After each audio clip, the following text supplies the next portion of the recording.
세 살 버릇 여든까지 간다는 말이 있습니다. 습관이 중요하다는 말이죠. 습관이 중요한 것은 동서고금을 막론하고 모두가 인식하는 사실입니다. 그래서 중국 속담에 가난과 부, 실패와 성공은 모두 습관에 달려 있다라는 속담이 있습니다. 그리고 공자는 타고난 본성은 비슷하지만 습관에 의해 모든 것이 달라진다라고도 말하였습니다. 러시아의 대문호였던 도스토옙스키 역시 습관이란 인간으로 하여금 어떤 일도 할 수 있게 만드는 능력이다라고 말하였습니다. 미국의 철학자였던 윌리엄 제임스 역시 습관을 바꾸는 것만으로도 인생을 변화시킬 수 있다라고 말하였던 것입니다. 그래서 습관이라고 하는 것이 얼마나 중요한 것인가? 이것은 우리가 경험적으로 다 지금 또 느끼고 있는 사실입니다. 우리가 자녀를 양육할 때에 또는 어떤 우리 개인의 성품이나 또는 어떤 것들을 개발할 때에 좋은 습관을 들이기 위해 노력을 하는 것입니다. 스티브 코비의 성공하는 사람들의 7가지의 습관에서 볼 수 있듯이 습관이라고 하는 것이 그 사람의 삶을 결정하는 가장 중요한 원동력이 된다는 것입니다. 너무나 중요하고 당연한 말이지만 습관은 한번 몸에 붙이게 되면요, 또한 쉽게 바뀌지 않는 것입니다. 그 습관을 바꾸려고 하면 굉장히 많은 인내와 수고와 노력과 연습이 필요합니다. 정말 독한 마음을 먹어야지만 습관을 바꿀 수가 있는 것입니다. 대표적인 것이 이 흡연하는 것이죠. 흡연도 중독이긴 하지만 습관인 것입니다. 수십 년 동안 계속해서 반복하는 것. 아침에 일어나자 나서 흡연하는 것 또는 이 흡연하는 분들의 이야기를 들어보니까요, 식후땡이라고 하죠. 식사를 하고 난 뒤에 피는 담배. 그렇게 그들 표현으로는 맛있다고 해요. 그래서 어떤 습관처럼 아침에 일어나면 담배를 피고 또는 식사를 하고 난 뒤에 담배를 피는 이 습관과도 같은 중독이지만 습관처럼 습관으로 몸에 배어있는 그 흡연. 이것도 바꿀 수가 있죠. 그래서 이 흡연하는 습관을 금연하는 분들도 많이 있습니다. 성공하기 위해서 자신의 건강이나 또는 가정을 위해서, 가족을 위해서, 자녀를 위해서 습관을 바꾸고 또 포기하고 그만둘 수도 있다는 것입니다. 우리가 성공하는 삶을 위해, 보다 나은 삶을 위해 좋은 습관을 가져야 하는 것처럼 우리가 우리의 미래를 위해서 좋은 습관을 가지는 것처럼 우리의 영혼을 위해서, 우리의 영혼과 또 우리의 믿음과 우리의 신앙을 위해서 우리가 좋은 영적인 습관을 가져야 한다는 것입니다. 오늘 다윗을 통해서 다윗이 가지고 있던 그 영적인, 실제적인 그의 삶의 그 습관이 그의 삶 가운데에, 특별히 그가 고난과 어려움을 겪을 때에 그의 삶에 어떠한 영향을 끼치고 미쳤는지를 오늘 말씀을 통해 살펴보고자 합니다. 시편은 히브리어로 셰페르테힐림, 찬양의 책이라는 뜻을 가지고 있습니다. 또 시편은 그 말 제목대로 이름대로 하나님을 찬양하는 시들과 노래들의 모음집입니다. 오늘 우리가 가지고 있는 성경에 시편은 모두 150편이 기록되어 있고 성경학자들이 연구해 보니까 대략적으로 한 70편 이상, 한 절반 가까이가 다윗이 기록한 시편이라고 분석을 하고 있습니다. 우리가 잘 알고 있는 것처럼 다윗은 뛰어난 음유시인이었습니다. 그리고 탁월한 악기 연주자였습니다. 그는 풍부한 감성을 가진 자였고 그의 시와 노래를 보게 되면 다윗의 이러한 풍성한, 때로는 아주 애절하고 애통한 그러한 감정이, 때로는 너무나 영광스럽고 아름다운 감정, 때로는 잔잔한 그러한 호수와도 같은 감정, 때로는 아주 깊은 깊이가 있는 그러한 감정이, 그러한 다양한 가감없는 다윗의 감정이 시편에 녹아 있는 것을 보게 됩니다. 그래서 성경을 보게 되면요, 다윗처럼 감정이 풍부하고 또 감정을 잘 표현한 사람을 찾기가 쉽지가 않은 것 같습니다. 그것은 다윗이 어릴 적부터 가지고 있던 어떤 그의 습관이라고 할 수가 있는데요. 다윗은 그가 가지고 있던 그런 습관들, 그것은 그가 처했던 환경 속에서 그리고 그가 가지고 있던 재능이 결합된 그러한 모습이라고 볼 수가 있습니다. 성경에서 다윗을 처음 소개하는 것은요, 사무엘상 16장입니다. 사무엘이 사울을 대신할 새로운 왕을 찾기 위해 베들레헴으로 갔습니다. 베들레헴은 아주 작은 마을이었습니다. 대부분의 사람들이 목축, 양을 치면서 생계를 이어갔는데요. 다윗의 가정인 이 아버지였던 이세 역시 이 목축을 하면서 생계를 이어갔고, 다윗의 형제들 역시 아버지를 따라 목축을 업으로 삼았습니다. 다윗의 아버지였던 이세가 사무엘에게 다윗을 소개할 때 이렇게 표현을 하게 됩니다. 또 사무엘이 이세에게 이르되 내 아들들이 다 여기 있느냐? 이세에게 이르되 아직 막내가 남았는데 그는 양을 지키니이다. 모든 형제가 다 양을 치는 양치기였다는 것이죠. 다윗 역시 양을 치는 양치기였고, 지금 다른 아들들은 다 있지만 막내는 지금 여전히 양을 치고 있습니다라고 말하고 있습니다. 들판에 홀로 남겨져 있는 다윗, 양을 치며 홀로 남아있는 다윗의 모습을 성경은 기록하고 있습니다. 또한 다윗을 표현할 때에 성경은 다윗이 굉장한 여러 능력을 가지고 있던, 악기를 연주하고 또한 말재주와 또한 여러 가지 능력을 가지고 있던 그러한 사람이었다고 성경은 표현하고 있습니다. 하나님의 영이 떠나고 악령에 사로잡혀 있던 사울이 자신의 이런 영적인 감정적인 문제를 해결하기 위해 성경에 보게 되면요, 수금을 잘 타는 사람을 구하게 됩니다. 이 수금이라고 하는 것이요, 그 당시에 이제 대표적으로 쓰던 악기였습니다. 여러 가지 성화라든지 또는 그런 그림을 보면 다윗이 하프를 연주하는 그런 사진들이 있는데, 하프보다는 아마 좀 오늘날 치면 기타 같은 그런 악기였을 것 같아요. 수금이라고 하는 것이. 그래서 요즘 교회 오빠의 필수 조건이 뭡니까? 기타를 연주하는 거잖아요. 그래서 손쉽게 배울 수 있는 악기. 아마 다윗도 쉽게 구하고 쉽게 연주할 수 있던 이런 수금에 굉장히 잘 연주했던 그랬던 것 같습니다. 또 사울은 이 자신의 어떤 이런 감정적인 영적인 고통과 괴로움을 해결할 수 있도록 어떻게 보면 음악 치료라고 할 수 있죠. 노래를 불러줘서 수금과 노래를 통해서 자신의 감정을 다스릴 수 있는 사람을 찾게 됩니다. 그때에 사울의 신하가 다윗을 소개하게 되는데요. 다윗을 이렇게 표현하고 있습니다. 소년 중에 한 사람이 대답하여 이르되 내가 베들레헴 사람 이세의 아들을 본즉 수금을 탈 줄 알고 용기와 무용과 구변이 있는 준수한 사람이라. 여호와께서 그와 함께 계시더이다. 다윗을 소개할 때 뭐라고 소개하고 있습니까? 수금을 탈 줄 알고 악기를 잘 연주하고 용기 있고 무용 있고, 그러니까 무기도 잘 다루고 구변, 말재주도 좋은 준수한 아주 잘생기고 늠름한 소년입니다. 그리고 나서 뭐라고 표현하고 있습니까? 여호와께서 그와 함께 계시더이다. 엄친아처럼 모든 것을 잘할 뿐만 아니라 하나님께서 그와 함께 하시더이다. 다윗의 신하 소년 중에 한 사람이 여호와께서 다윗과 함께 하신다라고 했던 것을 어떻게 할 수 있었을까요? 도대체 그가 다윗이 악기도 연주 잘하고 여러 가지 능력이 많은데 하나님께서 그와 함께 하시는 것 같습니다라고 말할 수 있었던 이유가 무엇일까요?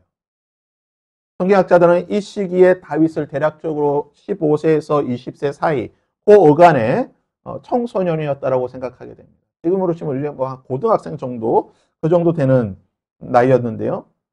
다윗이 실제로 자신을 소개할 때 어떻게 소개하느냐? 다윗이 골리앗과 싸우기에 앞서서 사울에게 자신을 소개하는 장면이 있습니다. 그 장면에 보면 다윗이 자기 자신을 어떻게 소개하느냐? 다윗이 사울에게 말하되 주의 종이 아버지의 양을 지킬 때에 사자나 곰이 와서 양떼에서 새끼를 물어가면 내가 따라가서 그것을 치고 그 입에서 새끼를 건져내었고 그것이 일어나 나를 해하고자 하면 내가 그 수염을 잡고 그것을 쳐 죽였나이다. 다윗이 자신에게 어떤 그러한 능력이 있었을 뿐만 아니라 자신에게 하나님께서 나와 함께 해주신다는 사실을 바로 이런 표현으로 고백하는 거죠. 즉, 자신은 단순히 용기만 있었던 사람이 아니라 그 용기를 발휘했을 때에 하나님께서 함께 해주셔서 이러한 어려움들을 극복해 나갈 수 있었습니다. 이 이야기들을 다윗의 신하가 들었고 그가 증언하기를 다윗은 하나님께서 함께 하신 사람입니다라고 말하겠습니다. 뿐만 아니라 다윗은 자신의 이 고백을 실제로 증명해 보였습니다. 그가 골리앗과의 싸움에서 그는 골리앗을 이기게 되는 것입니다. 물맷돌 하나를 가지고 그 3m에 달하던 거인 골리앗을 이기게 되는 것입니다. 뿐만 아니라 사울이 고통 중에 있을 때에 악령으로 말미암아 고통 중에 있을 때에 다윗이 수금을 연주함으로 통해 성경이 이렇게 말합니다. 하나님께서 부리시는 악령이 사울에게 이를 때에 다윗이 수금을 들고 와서 손으로 탄즉 사울이 상쾌하여 났고 악령이 그에게서 떠나. 즉 다윗은 자신에게 있던 이런 능력들, 악기를 잘 연주하고 또는 언변이 좋고 용맹했던 이러한 것들이 하나님께서 함께해 주시므로 말미암아 실제적인 삶 가운데의 능력으로 나타났다는 것입니다. 다윗에게 이러한 능력이 있었던 배경이 무엇일까요? 다윗은 어떻게 하면 이렇게 골리앗을 담대히 대할 수 있고 또 사울에게 가서 악기를 연주함으로 말미암아 수금과 아름다운 노래로 그 사울을 괴롭히던 악령을 떠나게 만들고 사울에게 영적인 정서적인 평안함을 줄 수 있었던 이유가 무엇일까요? 그것은 바로 다윗이 그 시절 그 몸에 배어있던 그 삶의 습관 때문에 그렇습니다. 베들레헴 들판에서 다윗이 양을 칠 때에 매일매일 양과 염소를 돌보며 있을 때에 다윗의 일상이 무엇이었을까요? 종일 다윗이 들판에서 형들과 지내면서 형들과 함께 있으면서 양들을 돌보며 또는 염소를 치며 그가 그 많은 시간들을 무엇을 하며 보냈을까요? 그가 매일매일의 시간들 가운데에 그의 삶 속에서 습관처럼 그가 하루 종일 반복하며 지냈던 것이 무엇이었을까요? 그는 아마 들판에서 그 가지고 있던 이 수금으로 찬양하고 노래하는 습관이 있었을 것입니다. 그런 많은 시간들을 찬양과 노래를 통하여서 뿐만 아니라 그는 자신의 손에 들고 있던 그 돌팔매질을 연습하는 것으로 그의 시간들을 보내었을 것입니다. 물론 다른 시간들도 있었겠죠. 형들과 이야기하고 때로는 양들을 집중적으로 돌보기도 하고 또는 이동하는 시간들이 있었겠지만 그는 그의 삶의 많은 시간들 그 가운데에 여러 시간들을 악기를 연주하고 노래하고 물맷돌을 던지는 이 시간들로 이것을 습관으로 삼으면서 보내었던 것입니다. 그것을 알 수 있는 것이 무엇이냐? 바로 오늘 본문의 말씀에 나와 있습니다. 오늘 본문의 말씀을 보게 되면요. 시편은 몇몇 시편들 보면요. 표제라고 하는 것이 붙어 있습니다. 즉 제목이 붙어 있고 그 제목 밑에 어떤 상황 가운데에 누가 이 시편을 지었는가라고 적혀져 있는데요. 시편 57편에 보면 표제가 이렇게 붙어 있습니다. 다윗의 믹담시, 인도자를 따라 알다스엣에 맞춘 노래. 다윗이 사울을 피하여 굴에 있을 때에. 이 알다스엣이라고 하는 것이 좀 멸하지 말아 달라. 그러니까 나를 심판하지 말아 달라라고 하는 그런 뜻을 가지고 있습니다. 그래서 성경학자들은 아마 시편 57편이 우리가 읽긴 읽었지만 좀 웅장한 그런 시편이 아니라 상당히 좀 무겁고 아주 좀 간결한 어떤 정서적인 아주 좀 그런 중후함이 있는 그런 시편이었을 것이라고 생각을 하고 있습니다. 다윗이 이 시편을 언제 지었다고 말하고 있습니까? 다윗이 사울을 피하여 굴에 있을 때라고 말합니다. 성경을 보게 되면요, 다윗이 사울을 피하여 굴에 있을 때가 언제냐? 사무엘상 22장에 나타납니다. 사무엘상 22장에 보게 되면요, 다윗이 사울을 피하여 아둘람 굴로 도망갔다라고 나옵니다. 다윗이 10대 때, 10대 그 고등학생 그 나이 때에 골리앗을 죽이고 전쟁의 영웅이 되었습니다. 그의 인기가 이스라엘 전역에 퍼졌을 때에 다윗을 노래하는 찬양하는 노래들이 있었습니다. 성경은 이렇게 말하죠. 여인들이 뛰놀며 노래하여 이르되 사울을 죽인 자는 천천히요 다윗은 만만히로다 한지라. 왕이었던 사울보다 다윗이 더 많은 인기를 누리고 있었습니다. 그러자 사울은 다윗을 죽이려고 합니다. 자신의 왕권을 위협하는 잠재적인 위협 세력이라고 생각하게 되고 다윗을 암살하려고 하게 되는데요. 몇 번에 걸쳐서 다윗을 죽이려고 하지만 그때마다 하나님께서는 다윗을 구해주시고 다윗을 도망가게 하시게 됩니다. 다윗이 이스라엘 이곳저곳을 도망 다니다가 더 이상 이스라엘에 머물 곳이 없게 되자 그가 어디로 도망가게 되느냐? 블레셋으로 도망가게 됩니다. 근데 다윗이 도망갔던 그 블레셋의 여러 지역 가운데에 다윗은 가드라고 하는 곳으로 도망가게 되는데요. 블레셋 가드, 이곳은 바로 다윗이 죽였던 골리앗의 고향입니다. 다윗이 얼마나 그가 좀 급박하고 그의 어떤 상황이 위급했는지를 알 수가 있죠. 이스라엘 내에 도망갈 곳이 없어서 국외로 망명을 가게 되는데 그것도 여러 곳을 갈 수가 없으니까 자신이 죽였던 골리앗의 고향이었던 가드. 정말 그곳에 가면요. 자신은 죽을 수도 있는, 어떻게 보면 그 마을 사람들이 다윗을 반겨주겠습니까? 그럼에도 불구하고 다윗은 가드로 도망치게 됩니다. 가드로 도망쳤던 다윗이 그곳에 있을 때에 그곳 사람들이 다윗에 대해서 뭐라고 말하게 되느냐? 사울이 죽인 자는 천천히요 다윗은 죽인 자는 만만히로다 할 때 말하였던 다윗이 우리에게 왔다라고 그 가드 사람들이 다 이야기를 하게 되는 거예요. 이 사실을 알게 되자 다윗이 가드 왕이었던 아기스 앞에서 미친 척을 하게 됩니다. 그들 앞에서 그의 행동이 변하여 미친 체하고 대문짝에 그느적거리며 침을 세우며 흘립니다. 다윗은요 살기 위해서 목숨을 건지기 위해서 미친 척하는 그러한 일을 하게 됩니다. 그리고 겨우 다시 가드를 떠나 마지막으로 다윗이 간 곳이 어디냐? 자신의 고향이었던 베들레헴. 그 베들레헴에서 한 20km 정도 떨어진 한 하루길 정도 되는 그곳에 있던 아둘람 굴이라고 하는 곳에 가게 됩니다. 이 아둘람 굴은요 석회암으로 된 굴입니다. 실제로 그 곳곳에 굴들이 파져 있는데요. 다윗은 이곳에 잠시 동안 머물게 됩니다. 다윗이 이곳에 머물렀다라고 하는 이야기가 퍼지게 되자 성경은 이렇게 말합니다. 그러므로 다윗이 그곳을 떠나 아둘람 굴로 도망하매 블레셋 가드를 떠나 아둘람 굴로 갔을 때에 그의 형제와 아버지의 온 집이 그에게로 이르렀고 환난당한 모든 자, 빚진 모든 자, 마음이 원통한 자가 다 그에게 왔는데 대략 400명의 사람이 다윗과 함께 머물렀다고 말합니다.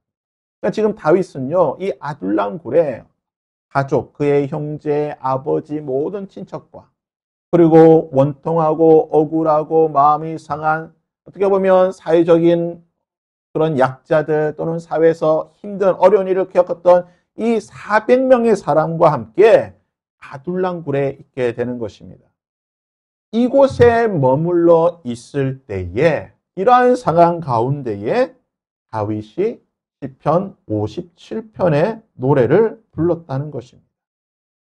아까 말씀드렸다시피 다윗이 그 형제들과 무엇을 했다고 말씀드렸습니까? 목축을 했다고, 양을 쳤다고 말씀드렸죠. 다윗이 베들레헴에서 양을 칠 때에 이스라엘은 양을 어떻게 치냐면요. 집에서 가장 먼 곳으로 가게 됩니다. 며칠 정도 되는 아주 먼 곳으로 가서 그곳에서 양을 치면서 점점 집으로 가까이 오게 되는 거예요. 그러니까 집 주변에서 양을 치는 것이 아니라 베들레헴에서 멀리 떨어진 곳에서 양을 치면서 점점 집으로 내려오는 방식으로 양을 치게 되는 것입니다. 다윗이 어린 시절부터 아마 걸어 다니면서부터 말을 시작하면서부터 아마 형들을 따라다니면서 양을 쳤겠죠. 아마 10여 년 시간 동안 양을 쳤을 것 같습니다. 그가 10여 년 동안 양을 치면서 베들레헴 주변의 모든 곳을 돌아다니면서 그가 갔던 곳이 어디였을까요? 바로 이 아둘람 굴이라는 곳. 그는 양을 치면서 아마 이 아둘람 굴을 수없이 갔을 것입니다. 더군다나 다윗이 무엇이라고 말합니까? 사자와 곰이 내 양을 잡아가면 내가 그것을 잡으러 쫓아갔고 그들의 입에서 그것들을 가지고 왔다라고 말합니다. 사자나 맹수들이 어디로 도망갔을까요? 이 아둘람 주변에 이 굴이 많은 이 아둘람 주변으로 다 도망갔다는 거예요. 다윗은 그 맹수를 잡기 위해 이 굴 주변에 수없이 쫓아다녔던 것입니다. 때로는 비바람이 몰아치고 밤에 추위가 엄습해오면 다윗이 어디로 갔을까요? 바로 이 아둘람 굴로 피하여서 그곳에서 수많은 밤들을 형과 보내었을 것입니다. 그렇다면 다윗이 아둘람 굴에서 보냈던 그 많은 시간들, 그가 이곳에서 무엇을 했겠습니까? 다윗이 그 손에 들려있던 수금으로 그곳에서 아마 하나님을 찬양하기도 하였고 형들과 함께 자신의 그 구변이 뛰어났기 때문에 언변이 뛰어났기 때문에 형들과 함께 이런 얘기 저런 얘기 재미있는 얘기 그런 얘기를 하면서 이곳에서 많은 시간을 보내었다는 것입니다. 다윗이 시편 57편을 지었던 이 아둘람 굴은 다윗이 처음 방문했던 곳이 아니라 그의 삶 속에서 아마 습관처럼 수없이 방문했던 장소였던 것입니다. 그는 습관처럼 머물렀던 이 아둘람 굴에서 수많은 시간을 때로는 찬양하며 때로는 노래하며 때로는 형들과 지내면서 때로는 그곳에 있던 맹수들과 싸우면서 수많은 시간들을 보내었던 것입니다. 수많은 시간들을 보내었던 습관처럼 머물렀던 그 아둘람 그리고 그곳에서 수많은 시간 동안 습관처럼 불렀던 노래 형들과 했던 그 수많은 이야기들 그것이 다윗이 삶의 가장 어려운 순간이 오게 되자 가장 절박한 시간이 오게 되자 다윗이 어디로 향하게 됩니까? 아둘람 굴로 향했다는 거죠. 그의 삶 속에 습관처럼 머물렀던 그 장소로 그는 다시 나아갔던 것입니다. 일제 식민지 시대 조선 교회는 신사참배라고 하는 가장 큰 어려움을 겪었습니다. 수많은 성도들이 순교를 하였고 감옥에 갇혔고 우리가 알고 있는 신사참배로 순교했던 가장 유명하고 가장 존경하는 주기철 목사님 역시 신사참배로 순교를 하셨습니다. 주기철 목사님이 그 서대문 형무소에 갇혀 있을 때에 모진 고문과 박해를 받으셨죠. 영화를 보게 되면 너무나 많은 그 고문과 박해를 받는 장면이 나오는데요. 자신의 죽음이 이제 얼마 남지 않았다는 사실을 알게 됩니다. 일제도 이제 주기철 목사님이 너무나 건강이 안 좋아지는 것을 보게 되자 마지막으로 그 사모님과의 면회를 하게 해줍니다. 주기철 목사님이 마지막으로 그 사모님과 면회를 할 때에 그 자리에서 이제 유언과도 같은 주기철 목사님이 뭐 특별히 다른 유언의 말씀을 남기지 않으셨는데 그 사모님과의 만남의 그 마지막 면회 자리에서 그 사모님을 향해서 마지막으로 남겼던 말씀이 있습니다. 유언과도 같은 말씀인데요. 이 말씀을 남겼다라고요. 그래서 주기철 목사님의 막내 아들이었던 그 장로님이 이 간증을 하실 때마다 이렇게 울먹이는 것을 제가 본 적이 있는데요. 주기철 목사님 마지막 유언이 바로 이 유언입니다. 마지막 말씀이요. 아내를 부르죠. 임자. 내 따뜻한 숭늉 한 그릇 먹고 싶다. 이 주기철 목사님의 유언이에요. 우리가 생각하기에 정말 믿음의 그 위대한 거목이 예수 잘 믿고 끝까지 신사참배 잘 견디고 조선의 교회를 위해서 뭐 이렇게 유언을 남기실 것 같았는데요. 그 아내를 보시면서 정말 한평생 살았던 그 아내에게 마지막 남겼던 말이 임자 내 따뜻한 숭늉 한 그릇 먹고 싶다. 참 가슴 아픈 마지막 한마디죠. 마지막 죽음을 임박한 것이 알게 된 이 주기철 목사님이 따뜻한 숭늉 한 그릇 먹고 싶다. 그 수년 동안 감옥에서 고문당하시면서 제대로 식사를 못하시고 참 그런 고난의 어려움의 시간을 보내실 때에 목사님에게 가장 떠올랐던 그 한순간이 바로 매일같이 아마 아내와 식사를 하고 아내가 내어오던 식사 후에 내어오던 그 따뜻한 숭늉 습관처럼 먹었던 그 숭늉 한 그릇 그 한 시간이 목사님에게는 너무나 귀중한 시간이었고 그 시간이 너무나 생각났고 그래서 마지막으로 그 이야기를 했던 것이죠.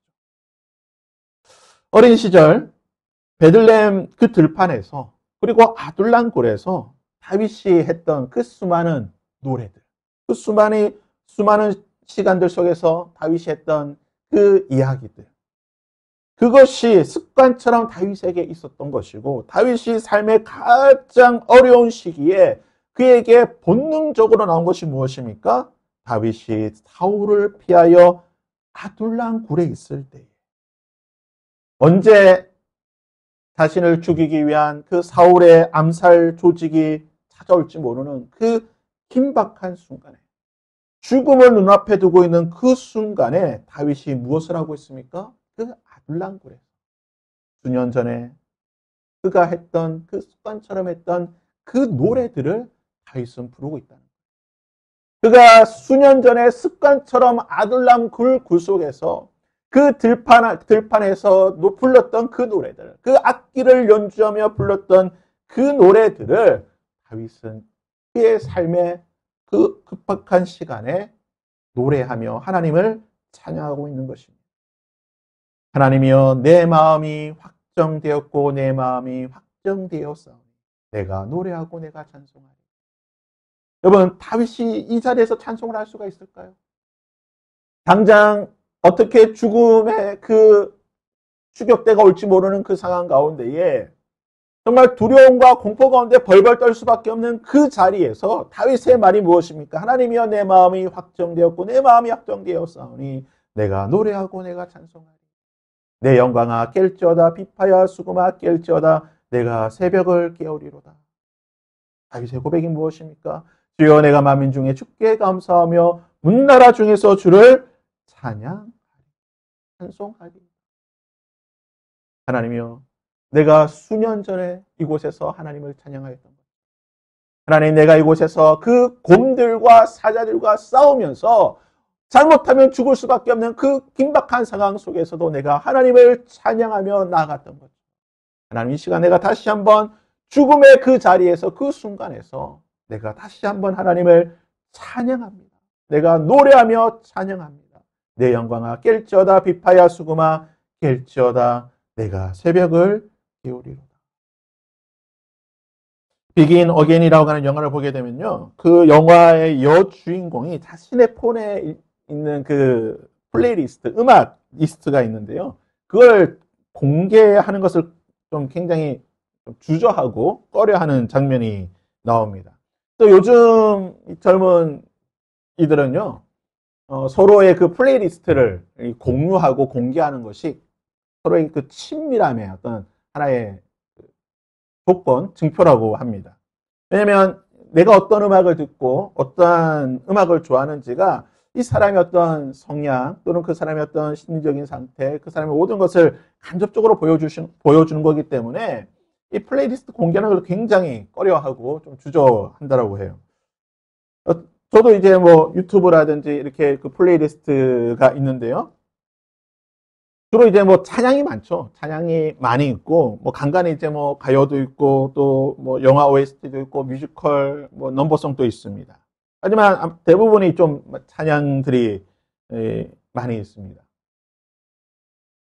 가급적이면 이제 좀 찬양을 많이 들으려고 해요. 물론 뭐 때때로 뭐 팝송을 듣기도 하고, 때때로 어떤 그런 정서적인 그런 것들을 위해서 다른 것도 듣기도 하지만, 가급적이면은 좀 찬양을 많이 들으려고 하고 찬양을 더 많은 찬양 듣는 것에 더 많은 시간들을 보내려고 하고 있습니다.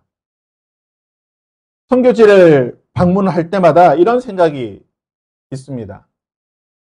하나님께서 이곳에서 찬양과 예배를 받으신 적이 있을까? 아프리카에 갔을 때도 하나님께서 이 자리에서 이곳에서 찬양과 예배를 받으신 적이 있을까? 수십 년, 수백 년, 수천 년의 시간이 있었지만 천년의 시간 동안 사람들이 이곳을 수없이 다니면서 머물렀겠지만 하나님께서 이곳에서 찬양과 예배를 받으신 적이 있을까? 그래서 선교팀과 함께 갈 때마다 가급적이면 가는 곳마다 찬양의 시간, 예배의 시간을 가지려고 했던 것 같습니다. 근데 그것도 중요하지만요. 하나님께서 내가 매일같이 다니는 그 삶의 자리에서 내가 교회를 오기에 매일같이 오는 그 길가 위에서 또 내가 매일같이 어딘가에 가는 그 삶의 여러 가지 그 자리에서 그 공간에서 하나님께서 예배를 받으신 적이 계실까? 찬양을 받으신 적이 계실까? 문나라 중에서 만민 중에서 온 하늘과 궁창에 진리가 가득한 온 세계 위에 하나님의 이름이 가득하고 하나님을 찬양해야 될 것입니다. 나의 삶의 그 자리에서 나의 그 삶의 그 시간 그 자리에서 하나님은 예배를 받으신 적이 계십니다.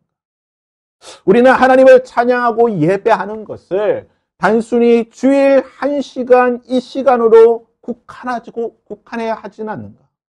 우리가 하나님을 예배하는 것은 교회에 나오는 이 자리, 이 시간, 이 장소만으로 한정해서 우리가 하나님을 예배하고 찬양하지 않는다. 다윗은 베들레헴 들판, 그가 매일같이 생활하는 그 들판, 그리고 그 아둘람 굴에서 항상 노래하고 이야기하고 찬양하고 그의 삶을 살아간다. 그 가운데에 그가 하나님을 찬양하고 그 가운데에 그가 하나님을 예배하고 그의 일상 가운데에 그러한 삶을 살아갈 때에 그의 삶의 가장 위험한 어려운 순간에 그는 본능적으로 습관처럼 하나님을 찾고 예배하였는데 우리의 삶은 나의 삶은 과연 다윗의 삶과 비교하였을 때에 나는 나의 삶의 그 자리에서 습관처럼 일상 가운데에 하나님을 찬양하고 예배하는 예배의 자리를 꾸려가고 있는가? 사랑하는 여러분, 매일매일 매 시간 찬양만 하고 노래하고 예배하라고 말하는 것이 아닙니다. 때로는 우리가 느끼는 그 삶의 여러 감정들, 희노애락의 그 감정들을 쌍그리 무시하고 찬양만 해라 이렇게 말하고 싶지는 않습니다. 때때는 우리가 우리의 감정을 잘 표현할 수 있는 그런 뭐 여러 다른 노래들도 듣고 부를 수가 있겠죠. 하지만 하나님을 찬양하고 예배하는 것이 우리 삶의 가장 중요한 습관이 되어야 된다는 것입니다. 습관이라고 하는 것은요, 일주일에 한 번 하는 걸 습관이라고 말하지 않습니다. 일주일에 1시간 하는 것을 습관이라고 말하지는 않습니다. 어린 시절 삶의 자리였던 그 베들레헴 들판과 아둘람 굴에서 습관처럼 노래하고 하나님을 찬양했던 그 다윗의 습관이 그의 인생의 가장 절박한 자리 그 순간에 위대한 찬양의 고백으로 이어지게 되었다는 것입니다. 우리는 일주일에 한 번 나오는 그 삶의 일주일에 한 번 나오는 이 예배 자리가 우리의 모든 예배와 찬양의 시간이 되어서는 안 될 것입니다. 물론 우리가 일주일에 한 번 하나님 앞에 나와 예배하고 찬양하는 것 너무나 귀하고 소중합니다. 그러나 하나님이 원하시는 것은 우리의 매일매일 그 삶의 자리, 우리가 매일같이 다니는 그 길 위에서 내가 매일같이 머물고 있는 그 삶의 그 자리에서 하나님을 예배하고 하나님을 찬양하는 것입니다. 하나님을 찬양하고 예배하니까 그러면 내가 매일 출근하는, 내가 등교하는, 내가 이동하는 그 자리에서 항상 하나님을 찬양해야 되는가? 아니면 내가 머무는 그 직장의 그 자리에서 학교 하나 또는 여러 가지 삶의 자리에서 항상 하나님을 찬양하고 예배하는 삶을 살아야 되는가? 매일같이 그냥 찬양만 해야 되는가? 그럼 우리가 수도사들도 아니고 그렇게 살 수는 없을 것입니다. 저는 이것을 틈새 찬양, 틈새 예배라고 표현하고 싶습니다. 우리가 학창시절에 영어 단어를 외울 때 어떻게 외웁니까? 물론 시간을 내어서 영어 단어를 외우긴 하지만 영단어를 손에 들고요. 틈틈이 외우지 않습니까? 짧은 시간, 뭐 1분, 5분 짧은 시간 영어를 외우는데요. 그때 외웠던 짧은 시간 투자해서 외웠던 것이 어떻게 됩니까? 결국은 단어의 실력으로 쌓이는 거지 않습니까? 우리가 이러한 틈틈의 시간을 좀 잘 하나님 앞에 활용을 했으면 좋을 것 같아요. 하나님, 내가 나의 삶에 그런 틈틈이 있는 그 시간들 속에서 하나님 내가 다른 것을 하는 것이 아니라 습관적이라도 내가 습관처럼 하나님을 찬양하고 예배하고 하나님을 생각하고 묵상하는 그러한 예배의 자리, 그러한 삶의 시간들을 만들기를 원합니다. 하나님, 다윗이 그의 삶 속에서 항상 하나님을 찬양했던 것은 아니지만 그의 삶의 그 자리들마다 그가 머무는 자리마다 그가 습관처럼 하나님을 찬양하고 예배하였던 것처럼 하나님 내가 나의 삶의 그 모든 자리에서 하나님 내가 일주일을 머무는 그 삶의 모든 자리에서 하나님을 찬양하고 예배하는 찬양이 나의 습관이 될 수 있는 하나님을 예배하고 하나님을 묵상하는 것이 나의 습관이 될 수 있는 그러한 삶이 되게 하여 주시옵소서. 찬양이 우리의 습관이 될 수 있기를 바랍니다. 여러분의 영혼의 습관이 될 수 있기를 바랍니다. 찬양이 우리의 습관이 될 때에 그것은 단순한 습관이 아닌 우리의 삶을 다스리고 우리의 삶을 이끌어가는 하나님의 능력이 될 것입니다.